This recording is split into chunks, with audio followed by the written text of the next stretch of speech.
గాయకుడు, సంగీత దర్శకుడు రఘు కుంచె గురించి తెలుగు ప్రేక్షకులకు పరిచయం అవసరం లేదు. ఈ ఏడాది పలాస 1978 చిత్రంతో నటుడిగా, సంగీత దర్శకుడిగా ప్రేక్షకుల ముందుకు వచ్చిన ఆయన మంచి విజయాన్ని అందుకున్నారు. ఇదిలా ఉంటే రఘు కుంచె కుమార్తె రాగపుష్యమి వివాహం ఈ అక్టోబర్ 29వ తారీఖున ఆశిష్ వర్మతో ఘనంగా జరిగింది. హైదరాబాద్లో జరిగిన ఈ వివాహ వేడుకలో పలువురు సినీ ప్రముఖులు పాల్గొన్నారు. ఈ పెళ్లి వేడుకకు సంబంధించి ఇప్పటికే పలు ఫోటోలు, వీడియోలు సోషల్ మీడియాలో సందడి చేశాయి. కాగా ఈ పెళ్లిలో మెగాస్టార్ చిరంజీవి కూడా పాల్గొన్నారు. ఈ విషయం ఆలస్యంగా బయటికొచ్చింది. రాగపుష్యమి, ఆశిష్ వర్మ వివాహ వేడుకల్లో చిరంజీవి హాజరై నూతన దంపతులను ఆశీర్వదించిన ఫోటోలను రఘు కుంచె బుధవారం విడుదల చేశారు.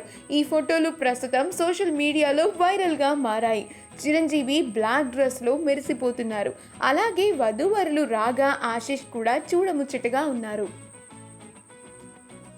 ఈ వీడియో కనుక మీకు నచ్చినట్లయితే మీ అభిప్రాయాన్ని కామెంట్స్ ద్వారా మాకు తెలియజేయండి. మా ఛానల్ని సబ్స్క్రైబ్ చేయడం మర్చిపోకండి.